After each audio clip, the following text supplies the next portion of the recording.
नमस्कार दोस्तों, बहुत स्वागत है आपका डी एंड के एकेडमी में। मैं आपका मित्र, आपका दोस्त भगवत डांगी बहुत स्वागत करता हूं।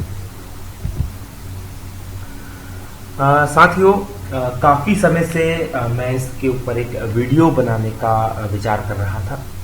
एक बहुत बड़ी समस्या कह लीजिए, एक बहुत आपका चिंतन कह लीजिए, आपका जिज्ञासा कह लीजिए।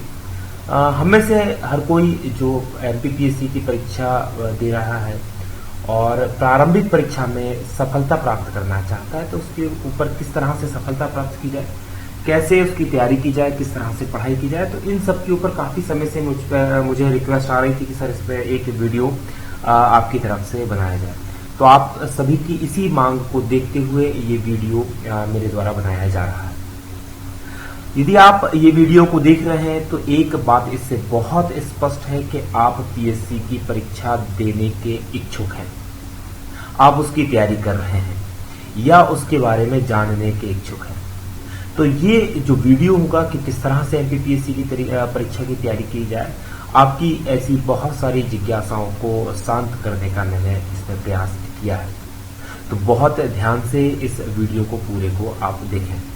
उससे पहले निवेदन है कि यदि एमपीपीएससी और अदर कॉम्पिटिटिव एग्जाम से संबंधित आप किसी भी परीक्षा की तैयारी कर रहे हैं तो हमारे इस पूरे चैनल को, आप यूट्यूब चैनल को सब्सक्राइब कर लें। सब्सक्राइब करने के लिए यहाँ पर आपको हमारा एक आइकॉन दिख रहा होगा, लोगो दिख रहा होगा हमारी एकेडमी का, तो उस पर आप क्लिक कर देंगे तो ये आपका जो हमारा चैनल होगा ये सब्सक्राइब हो जाएगा। और इस पर जब भी कोई नया वीडियो हमारी तरफ से अपलोड किया जाएगा जो अब रेगुलर होने वाले हैं, वो वीडियो आपको प्राप्त हो जाएगा। तो इसको सब्सक्राइब जरूर करें। बात प्रारंभ करते हैं आपके मन से, क्योंकि कोई भी बात जो चीज करने का हमारी इच्छा होती है वो सबसे पहले हमारे मन में होती है। तो इस एमपीपीएससी की परीक्षा में आपके मन में इसकी तैयारी जब आप करेंगे तो कई प्रकार के प्रश्न आएंगे, कई प्रकार की बातें आएंगी, कई प्रकार के आपकी परेशानियां और कई प्रकार की जिज्ञासाएं होंगी जिनका आप हल प्राप्त करना चाहते हैं। जैसे इसकी शुरुआत कहां से की जाए, क्या पढ़ा जाए, कितना पढ़ा जाए, कौन कौन सी किताबें हैं जिनको पढ़ा जाए तो सफलता प्राप्त होना सुनिश्चित है, और सिलेक्शन होने के लिए कम से कम कितने अंक चाहिए। इस तरह के कई सारे प्रश्नों को लेकर हमारे यहाँ बहुत सारे छात्र भटकते रहते हैं। होता यह है कि उन छात्रों को सही मार्गदर्शन नहीं मिल पाता और वो भटक जाते हैं, गलत तरीके से गलत दिशा में गलत तैयारी करने लगते हैं और उन्हें इच्छित सफलता या वांछित सफलता नहीं मिल पाती। क्योंकि ये एक ऐसा रण है, एक ऐसा समर है जिसमें हजारों लाखों लोग हर साल भाग लेते हैं और सफल होने वाले छात्रों की संख्या मात्र प्रारंभिक परीक्षा में ही बात की जाए तो 2000, 4000, 5000 तक होती है, उससे अधिक नहीं होती। तो एक बहुत अच्छे तरीके से इसकी तैयारी की जाना आवश्यक है। तो आपके इन्हीं प्रश्नों का मैं जवाब देने का प्रयास करूंगा। सबसे पहले हम बात करेंगे शुरुआत यानी कि बिगिनिंग। किस तरह से इस हमारी जो यात्रा है इसकी शुरुआत की जाए, आप जिस यात्रा पर जाना चाहते हैं इसकी शुरुआत की जाए। एमपीपीएससी का जो पहला पड़ाव है एमपीपीएससी की तैयारी का, वो कहां से शुरू होता है। सबसे पहले आपको समझना होगा इस परीक्षा को, इस परीक्षा के चरित्र को आपको समझना होगा। परीक्षा 2 चरणों में होती है। पहला चरण होता है प्री, या जिसे हम प्रीलिम्स या प्रारंभिक परीक्षा कहते हैं। दूसरा चरण होता है मेंस और इंटरव्यू, यानी मुख्य परीक्षा और इंटरव्यू का साक्षात्कार का। ये 2 चरण होते हैं। पहला चरण यदि आप क्वालिफाई करते हो, पास करते हो, तो आपको दूसरे चरण में जाने की अनुमति मिलती है। और दूसरे चरण को क्वालिफाई करने के बाद, यानी प्री और मेंस और इंटरव्यू दोनों को क्वालिफाई करने के बाद आप जॉब प्राप्त कर सकते हो। तो प्री की अब हम बात करेंगे, क्योंकि अभी हमारा जो लक्ष्य है वो प्रारंभिक परीक्षा को क्रैक करना है। इस प्रारंभिक परीक्षा को क्रैक करना है तो इसकी ही बात करेंगे। देखिए, पहले पेपर की बात की जाए तो इसमें 2 पेपर होते हैं। पहला होता है सामान्य अध्ययन का, जिसमें कि 100 प्रश्न पूछे जाते हैं। प्रत्येक अंक प्रश्न जो रहता है 2 अंकों का होता है और तो टोटल कुल 200 अंक के ये प्रश्न पूछे जाते हैं। ये जो पहला प्रश्न पत्र होता है या पहला पेपर होता है, यही सबसे ज्यादा इंपॉर्टेंट होता है, क्योंकि अब जो मेरिट बनती है वो केवल पेपर फर्स्ट से बनती है, यानी कि जीएस के पेपर से ये मेरिट बनती है। दूसरा पेपर होता है सीसेट का, जिसमें 100 प्रश्न होते हैं, 200 अंक इसमें होते हैं, लेकिन ये क्वालिफाइंग नेचर का होता है, अर्थात आपको इसमें केवल 40% अंक प्राप्त करने हैं। 40% से अधिक अंक प्राप्त कर लिए तो आप पेपर 2 में क्वालिफाइंग माने जाएंगे। और अब जो मेरिट बनेगी आपकी पेपर फर्स्ट की रैंकिंग, यानी पेपर फर्स्ट के स्कोर के आधार पर आपकी मेरिट बनेगी। तो अब हमारा जो पूरा फोकस होगा आगे जीएस पूरे यानी कि सामान्य अध्ययन के पेपर की हम बात करेंगे। तो परीक्षा की तैयारी को शुरू करने से पहले सबसे आवश्यक जो कदम होता है, जिसको हम सब छोड़ देते हैं, वो होता है पिछले 5 से 10 वर्षों के प्रश्न पत्रों को हल करना। द फर्स्ट बिगिनिंग, पहला स्टेप, फर्स्ट स्टेप यही है। आप पिछले 5 से 10 वर्षों के प्रश्न पत्रों को लें और उनको हल करें, क्योंकि ये किसी भी परीक्षा में सफलता का सच्चा मार्गदर्शक होता है। सबसे इंपॉर्टेंट पार्ट होता है उस परीक्षा के पिछले 5 से 10 वर्षों के प्रश्न पत्रों को हल करना। क्यों इंपॉर्टेंट होता है? इंपॉर्टेंट इसलिए होता है, इससे आपको 4-5 बहुत ही आधारभूत चीजें प्राप्त होती हैं। पहली, ये परीक्षा का नेचर आपको पता चलता है कि किस तरह से प्रश्न पूछे जाते हैं। दूसरा है, ये प्रश्नों की कठिनाई का स्तर आपको पता चलता है कि जो प्रश्न है वो कितने कठिन हैं, कितने सरल हैं। तीसरा, ये पता चलता है कि प्रश्न किस विषय से पूछे जा रहे हैं, किस प्रकार से पूछे जा रहे हैं। साथ में प्रश्नों का रिपीट कितने तरीके से हो रहा है। तो इस तरह से आपको एक समग्र दृष्टि प्राप्त होती है पिछले परीक्षा के जो पिछले प्रश्न पत्र हैं उनको हल करने में। दोस्तों, मैं फिर आपसे निवेदन करूंगा, ये बहुत ही इंपॉर्टेंट टॉपिक है, सब्जेक्ट है, इसको आप बिल्कुल भी स्किप ना करें। यदि अभी तक आपने पिछले प्रश्न पत्रों को हल नहीं किया है तो मेरा निवेदन है आपसे कि सबसे पहले मार्केट से जाएं। मार्केट में आपको बुक स्टॉल्स पर पिछले 10-15 सालों के प्रश्न पत्र बहुत इजीली मिल जाएंगी किताबों में। इसकी किताबें मार्केट में उपलब्ध हैं, तो उन एक किताब को खरीद लें और उस प्रश्न पत्र को सॉल्व करने का प्रयत्न करें और समझने का प्रयत्न करें। तो ये तो हुई पहली स्टेप। अब बात करते हैं दूसरी स्टेप की। देखिए, दूसरी स्टेप में हमने आपकी इस जो थोड़ी समस्या है इसको थोड़ा सा सरल कर दिया है। हम आपको ये बताने जा रहे हैं कि जो व्यक्ति क्वालिफाइंग होते हैं पिछले 2 वर्षों में, जो क्वालिफाइंग हुए उनका कट ऑफ क्या रहा है। ये बहुत बड़ा जिज्ञासा का प्रश्न होता है कि कितना पढ़ना पड़ेगा, कितना स्कोर करना पड़ेगा, तब जाके हम इस परीक्षा में सफल हो पाएंगे। न्यूनतम अंक कितने लाने पड़ेंगे जब हम इस जो प्रीलिम्स की बाधा है इसको पार कर पाएंगे। तो यहां पर आपको वर्ष 2015, 2016 और 2015 के कट ऑफ्स को मैंने शो किया है। तो यहां आप देख सकते हैं वर्ग, मेल और फीमेल, 2015 में भी मेल और फीमेल।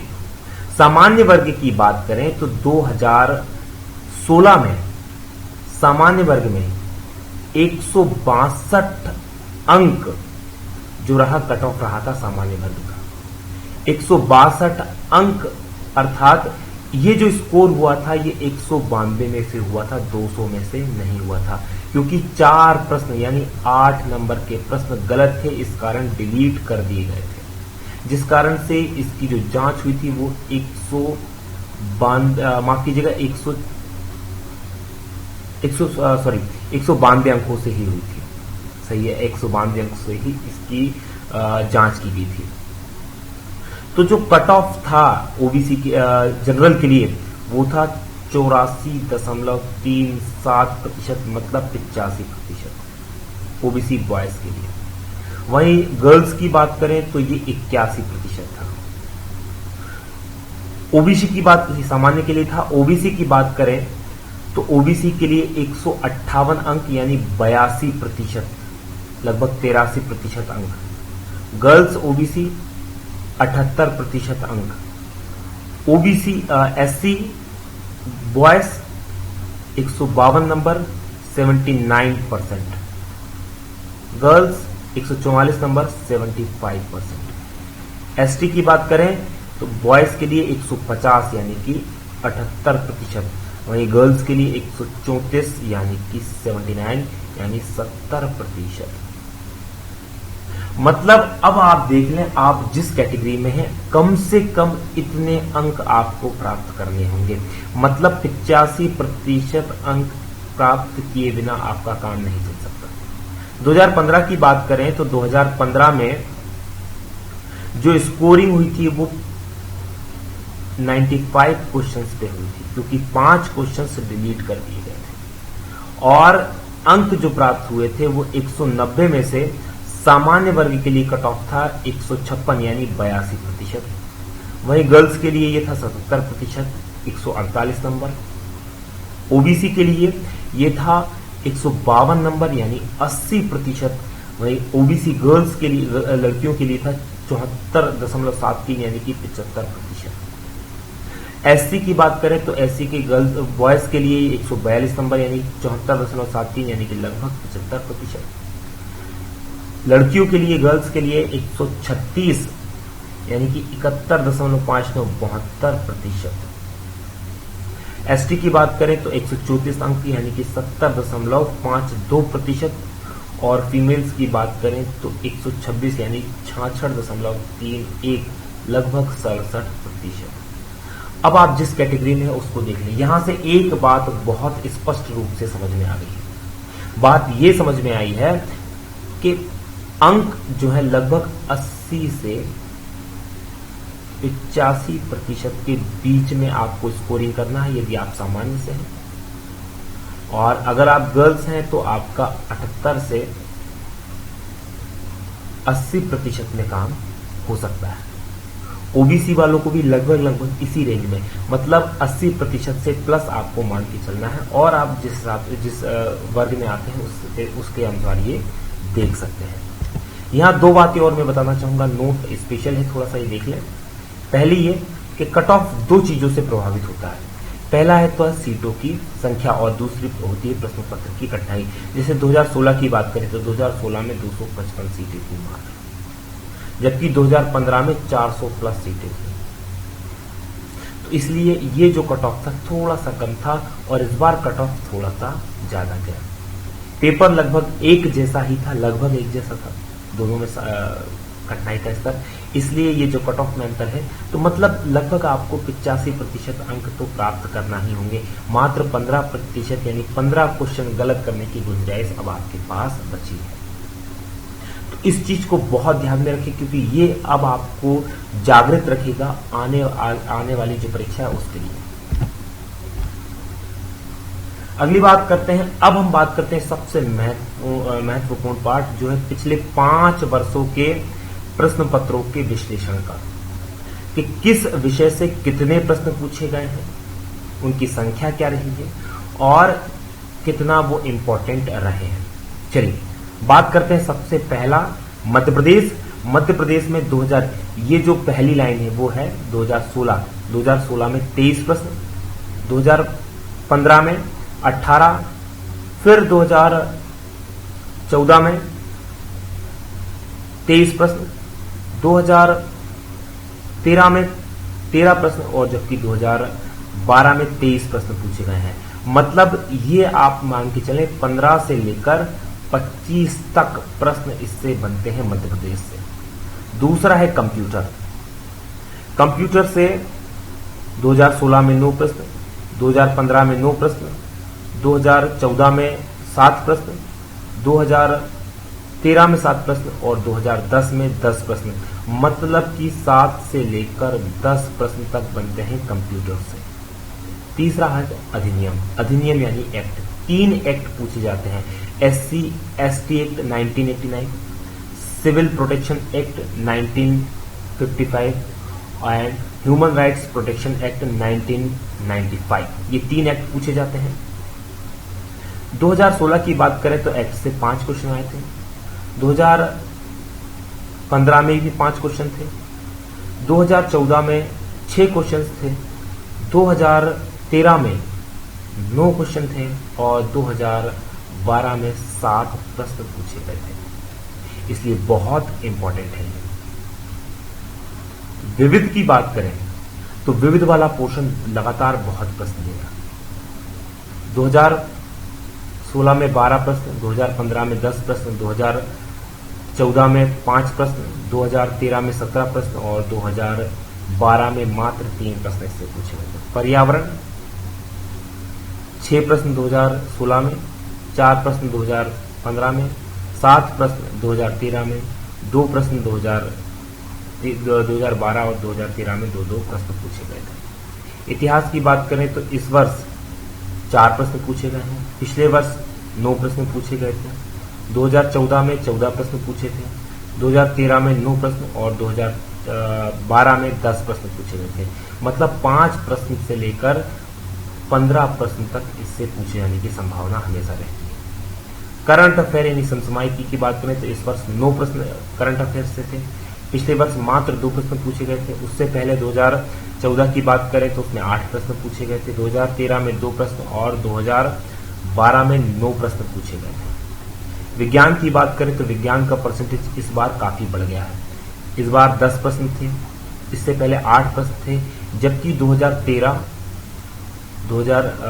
13 और 12 में 2, 1 और 2 यानी बहुत ही कम नाम मात्र के प्रश्न पूछे गए थे। राजनीति शास्त्र की बात करें तो इस बार राजनीति से 5 प्रश्न थे, जबकि पिछली बार 9 प्रश्न थे। 2014 में 7 प्रश्न थे, 2013 में 8 प्रश्न थे और 2012 में 4 प्रश्न पूछे गए थे। अर्थव्यवस्था की बात करें तो अर्थव्यवस्था में इस बार 5 प्रश्न, जबकि उससे पहले 8 प्रश्न, उससे पहले 2014 में 3 प्रश्न, 2013 में 6 प्रश्न और 2012 में 6 प्रश्न पूछे गए। खेलकूद एक अलग से इंपॉर्टेंट है। लगातार इसका ग्राफ देखेंगे आप घटता हुआ जा रहा है। सबसे ज्यादा प्रश्न पूछे गए थे 2012 में 8, उसके बाद 2013 में माफ कीजिएगा 2012 में 10, 2013 में 8, 2014 में 7, फिर 2015 में 5 और इस वर्ष मात्र 3 प्रश्न खेलकूद से संबंधित पूछे गए थे। तो अब ये जो है आपको दिखाएगा रास्ता कि आपको किस विषय की कितनी तैयारी करनी है और किस तरह से तैयारी करनी है। देखिए, अगर ग्राफ को आप ध्यान से देखेंगे तो ये मध्य प्रदेश वाला पोर्शन जो है आपके लगभग 20 से 25% प्रश्न इसी से पूछे जाते हैं। 20 से लेकर 25% प्रश्न इसी से पूछे जाते हैं। तो सबसे पहली तैयारी और सबसे मजबूत तैयारी जो आपको करनी है वो एमपीजीके की करनी है। यदि आप इस परीक्षा में सफलता प्राप्त करना चाहते हैं, प्रारंभिक परीक्षा में बिना एमपीजीके की आप अच्छी तैयारी किए सफलता प्राप्त नहीं कर सकते। फिर दूसरे नंबर पर जो सबसे ज्यादा प्रश्न दे रहा है वो भूगोल का सब्जेक्ट है, लेकिन यहां पर मैंने कंप्यूटर की बात की है क्योंकि भूगोल जो प्रश्न दे रहा है वो लगभग 10 से लेकर 20% प्रश्न दे रहा है, जबकि कंप्यूटर दे रहा है 7 से लेकर 10% तक प्रश्न। लेकिन कंप्यूटर का सिलेबस बहुत ही छोटा होता है। तो दूसरी जो प्रायोरिटी आपको देनी है, प्राथमिकता आपको देनी है, वो कंप्यूटर को देनी है, क्योंकि कंप्यूटर का सिलेबस कम है और उस कम सिलेबस में बहुत ज्यादा प्रश्न उससे बनते हैं और ये सरल भी होता है, तो इसलिए इसके सही प्रश्न की संभावना बहुत अधिक होती है। तीसरा सबसे इंपॉर्टेंट की बात करें तो वो है अधिनियम। क्यों? अधिनियम 5 से लेकर 10% तक प्रश्न दे रहा है। इसकी तैयारी में अगर देखा जाए तो 2 घंटे में पूरे के पूरे तीनों अधिनियम पढ़े जा सकते हैं, 2 से 3 घंटे के अंदर। इतना छोटा सा इसका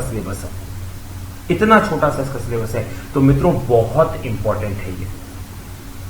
इसके लिए आप हमारे वीडियो देख सकते हैं। साथ में आने वाली स्लाइड में मैं आपको ये भी बताऊंगा कि कहां से आप इनकी तैयारी करें। विविध की बात करें, विविध बहुत इंपॉर्टेंट है। लगातार इसका ग्राफ बढ़ता जा रहा है। पिछली बार 2013 की बात करें तो 5 थे, फिर उसके बाद 10 हुए और इस बार 12 प्रश्न पूछे गए थे। 2014 में तो 17 प्रश्न पूछे गए थे। तो ये ग्राफ हमेशा बढ़ता रहता है। तो विविध की तैयारी, और अभी जो विभिन्न परीक्षाएं हो रही हैं उनमें आप देखेंगे कि विविध जो है वो बहुत बड़ा रोल प्ले कर रहा है। तो विविध की तैयारी बहुत अच्छे से करें। उसके बाद आप करें भूगोल की तैयारी, भूगोल के साथ पर्यावरण की तैयारी भी करें। यदि भूगोल और पर्यावरण को आप जोड़ देंगे तो आप पाएंगे 20 से लेकर 25% तक प्रश्न भूगोल से और पर्यावरण से पूछे जा रहे हैं। भूगोल में विश्व के भूगोल और भारत का भूगोल दोनों से प्रश्न बन रहे हैं, यहां आप देख सकते हैं। तो भूगोल की तैयारी बहुत अच्छे से करें, साथ में पर्यावरण की तैयारी भी अच्छे से करें। धीरे धीरे इसमें प्रश्नों की संख्या बढ़ रही है। फिर आपका पारंपरिक इतिहास, इतिहास से 9-10 प्रश्न पूछे गए। मात्र इस बार 4 प्रश्न पूछे गए हैं, लेकिन अगली बार इनके प्रश्न पूछे जाने की संभावना अधिक है, इसलिए आप इसकी तैयारी भी बहुत बेहतर तरीके से करें। समसामयिक यानी करंट अफेयर, पिछले कम से कम 6 माह का समसामयिक आप पढ़ें, करंट अफेयर पढ़ें। विज्ञान की बात करें तो 12, 13 और 14 में बहुत कम प्रश्न पूछे गए थे, लेकिन 15 और 16 में इससे बहुत अधिक प्रश्न पूछे गए हैं, लेकिन इनकी प्रकृति सामान्य है, यानी कि इसकी तैयारी भी आप बहुत अच्छे से करनी है। राजनीति में थोड़ा सा ग्राफ कम हुआ है, 5 से लेकर 10 प्रश्न तक इसमें पूछे जा रहे हैं, तो इसकी तैयारी भी आपको करनी है। साथ में अर्थव्यवस्था से कम प्रश्न बनते हैं, 5-7-8 प्रश्न इससे बनते हैं, और इसमें भी अधिकतर प्रश्न जो होते हैं करंट की न्यूज से ज्यादा होते हैं। इसको थोड़ा सा ध्यान देने की जरूरत है। साथ में खेलकूद बहुत इंपॉर्टेंट है, लेकिन धीरे धीरे इसका ग्राफ गिर रहा है, लेकिन अगली बार इसका प्रश्न अधिक आने की संभावना पूरी है। इसलिए करंट जो खेलकूद की तैयारी भी आप बहुत अच्छे से करें। तो फिर से आप देख लें, सबसे पहले मध्य प्रदेश, उसके बाद कंप्यूटर, उसके बाद अधिनियम, फिर विविध, फिर भूगोल, फिर पर्यावरण, फिर इतिहास, फिर समसामयिक, फिर विज्ञान, फिर राजनीति, फिर अर्थव्यवस्था, फिर खेलकूद। ये इस क्रम में आपको इनकी तैयारी करनी है। ये क्रम थोड़ा सा आप ऊपर नीचे भी कर सकते हैं, लेकिन तैयारी इसी अनुसार आपको करनी है।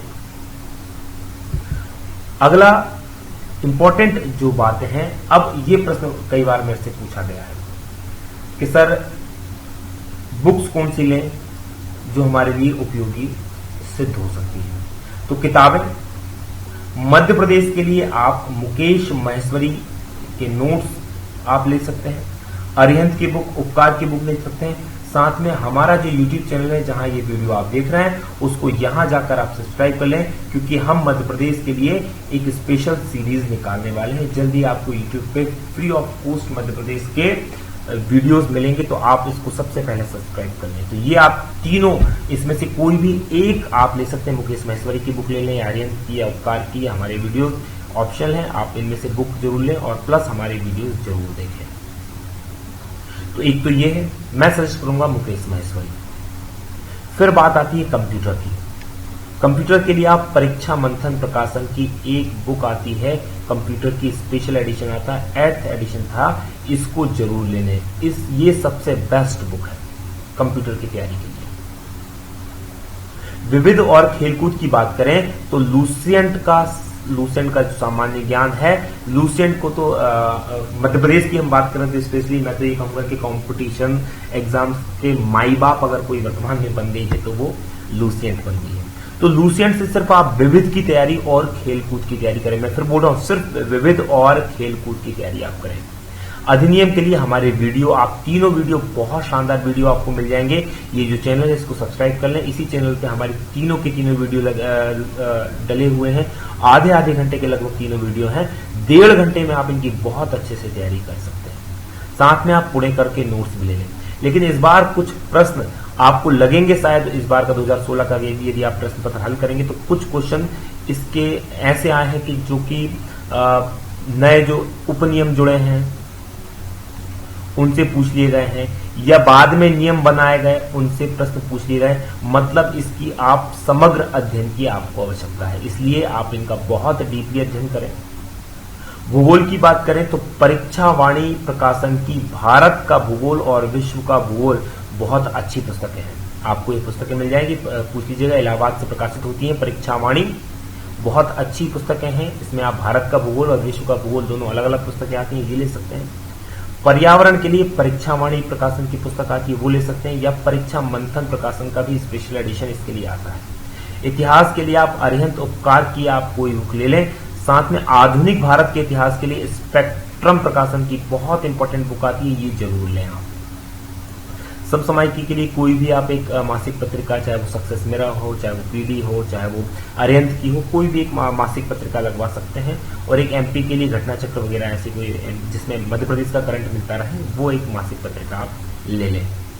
सामान्य विज्ञान के लिए उपकार प्रकाशन और विद्या प्रकाशन में से किसी एक प्रकाशन की किताब जो सामान्य विज्ञान के लिए मिलती है उसको आप ले सकते हैं। राजनीति के लिए मैं सजेस्ट करूंगा परीक्षावाणी या उपकार प्रकाशन, जो भी आप दोनों में से आप फिक्र करें। अर्थव्यवस्था के लिए परीक्षावाणी बेस्ट है। तो ये जो किताबें हैं, जो इंपॉर्टेंट किताबें हैं, आप इनको लें और इनका अध्ययन करें। फिर कुछ इंपॉर्टेंट जो चीजें हैं जो मैं क्लेरिफाई कर देना चाहता हूं कि ऐसा बात बिल्कुल समझ लें आप कि ऐसा बिल्कुल आवश्यक नहीं कि केवल यही जो किताबें हैं जो आपको सफलता दिला सकती हैं। आप दूसरी किताबें भी पढ़ सकते हैं। यदि आपके पास इन विषयों से संबंधित और दूसरी किताबें हैं तो जरूरी नहीं कि सिर्फ यही किताबें ऐसी हैं जो आपको सफलता दिलाएंगी। इंपॉर्टेंट किताबें नहीं है, इंपॉर्टेंट है किताबों को पढ़ने वाला। ये तो मैंने अपने अनुभव के हिसाब से आपको बताई है, ये मेरे अनुसार बेस्ट है। यदि आपके पास दूसरी पुस्तकें हैं, आप अफोर्ड नहीं कर सकते या नहीं लेना चाहते हैं तो बिल्कुल ना लें। आप अपनी किताबों से ही परीक्षा की तैयारी कर सकते हो। दूसरा, एक जो भारत, मैंने जैसे आपको थोड़ी देर पहले बताया था कि लूसेंट जो हमारे माई बाप बनी हुई है सामान्य ज्ञान की, ये पुस्तक सामान्य ज्ञान की है, ये पुस्तक है सामान्य ज्ञान की।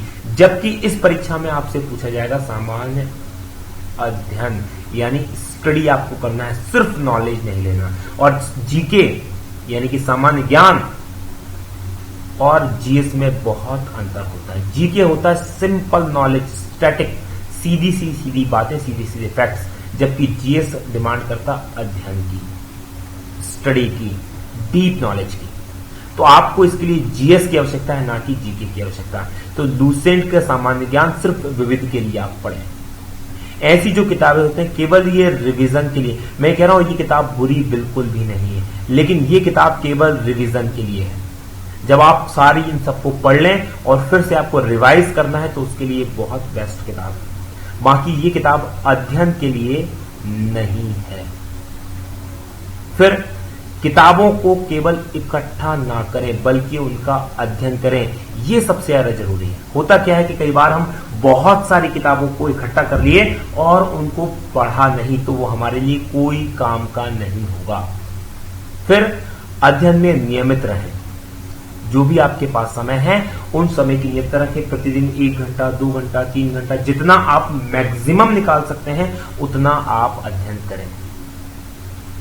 फिर सबसे इंपॉर्टेंट है, एक अंतिम डेट अपने लिए निश्चित कर लें जिस दिन आप ये पूरा के पूरा सिलेबस पढ़ लेंगे। एक अंतिम डेट, क्योंकि हमारा मानवीय स्वभाव है, हम तब तक कोई चीज नहीं करते जब तक कि हमारे लिए किसी अंतिम डेडलाइन ना आ जाए, तब तक हम चीज को करना पसंद नहीं कर सकते। और एक और प्रश्न जो मुझसे सबसे ज्यादा पूछा जाता है, सर क्या नोट्स बनाया जाना चाहिए? मैं कहूंगा संभव हो तो नोट्स जरूर बनाएं। अगर आपके पास इतना समय है, आपकी परीक्षा में इतना समय बचा है कि आप नोट्स बना सकें तो बिल्कुल नोट्स बनाएं, क्योंकि ये नोट्स आपको रिवीजन करते समय बहुत ज्यादा मददगार होंगे। ये आपके हाथ में वो गोल्डन रूल्स होंगे जिनके द्वारा आप अपनी परीक्षा को क्रैक कर पाएंगे। लेकिन ऐसा बिल्कुल भी नहीं है कि बिना नोट्स बनाए आप एग्जाम क्वालिफाई ही नहीं कर सकते। बिना नोट्स के भी आप एग्जाम क्वालिफाई कर सकते हैं। मार्केट में लूसेंट और अन्य ऐसी छोटी जो सामाजिक ज्ञान की किताबें हो वो ले सकते हैं, वो आप उनका यूज आप रिवीजन के लिए कर सकते हैं।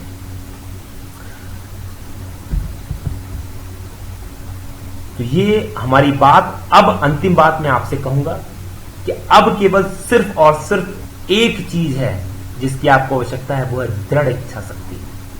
इच्छा शक्ति दृढ़ हो गया है। यहां पर ये दृढ़ पहले कर लीजिएगा, इच्छा शक्ति बाद में। बिल्कुल कठिन वाला संकल्प, संकल्पित हो जाएं, आगे बढ़ें। निश्चित तौर पर सफलता केवल और केवल आपको मिलेगी। इसके साथ ही हमारी शुभकामनाएं आपके साथ हैं। Best of luck, best of luck. आपको ये पूरा वीडियो कैसा लगा? यदि आपको ये वीडियो पसंद आया हो तो नीचे जाकर इसको लाइक जरूर करें, साथ में शेयर करें अपने दोस्तों के साथ यदि आपको अच्छा लगा। हमारे चैनल को सब्सक्राइब कर लें। इसी तरह के और बहुत सारे वीडियो प्राप्त करने के लिए यहाँ पर हमारे चैनल का लोगो दिखाई दे रहा है, इस पर आप सब्सक्राइब कर लें। यदि किसी भी प्रकार की इस एग्जाम से संबंधित आपकी क्वेरी है, आपकी कोई जिज्ञासा है, इस वीडियो में कोई बात छूट गई है, कोई बात कहना चाहते हैं, किसी स्पेशल विषय पे आप हमसे मार्गदर्शन प्राप्त करना चाहते हैं, तो नीचे कमेंट सेक्शन में जाके आप कमेंट जरूर करें। हमारा उद्देश्य आपको सफलता की राह तक पहुंचाना है, मंजिल तक पहुंचाना है। इसी के साथ हमारी बात मैं यहीं पे समाप्त करूंगा। बहुत बहुत धन्यवाद।